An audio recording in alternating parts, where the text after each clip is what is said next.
શહેરના મગદલ્લા દરિયા કિનારે એક મોટી દુર્ઘટના સર્જાતા રહી ગઈ હતી। વિદેશથી આવેલા મોટા વેસેલ જહાજમાંથી કોલસો ભરીને જેટી તરફ આવી રહેલી એક નાની બોટ અચાનક મધદરિયે પલટી ગઈ હતી।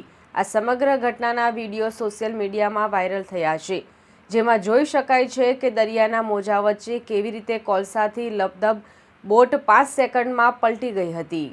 સામાન્ય રીતે વિદેશી કોલસો લાવતા મોટા જહાજો મધદરિયે રાંગવામાં આવે છે અને ત્યાંથી નાની બોટો દ્વારા કોલસો કિનારા સુધી પહોંચાડવામાં આવે છે। મંગળવારે બપોરે પણ આ રૂટીન કામગીરી ચાલી રહી હતી।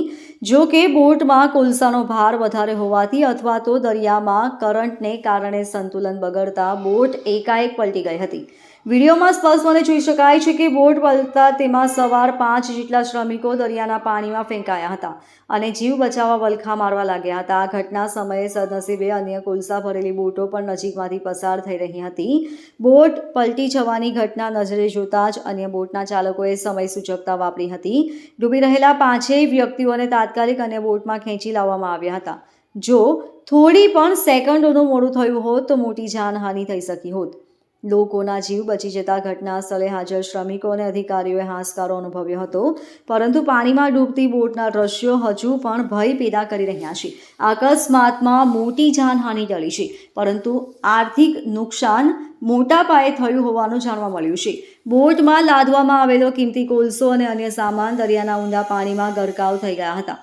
પલટી ગયેલી બોટને કિનારે લાવવામાં આવી હતી। આ લાઈવ ફૂટેજ સોશિયલ મીડિયા પર વાયરલ થતાં દરિયાઈ કામગીરી દરમિયાન રાખવામાં આવતી સુરક્ષા અને લાઈફ જેકેટ જેવા સાધનોની ઉપલબ્ધતા સામે અનેક સવાલો ઊભા થયા છે। ઘટનાની જાણ થતાં જ ગુજરાત મેરીટાઈમ બોર્ડના અધિકારીઓ પણ દોડતા થયા હતા। મેરીટાઈમ અધિકારીઓને જાણ કરવામાં આવતા પલટી ગયેલી બોટને રેસ્ક્યુ કરવાની અને દરિયા કિનારે લાવવાની તજવીજ હાથ ધરવામાં આવી હતી। આવી કામગીરીમાં અવારનવાર નાના મોટા અકસ્માતો સર્જાતા હોય છે, પરંતુ આજના લાઈવ વિડીયોએ દરિયામાં થતા જોખમી કામની ગંભીરતા સૌને સામે લાવી દીધી છે। હાલ બોટ પલટવાનું મુખ્ય કારણ ઓવરલોડિંગ હતું કે કુદરતી મોજા, તે દિશામાં તપાસ થઈ રહી છે। Bureau report LK star news, Surat.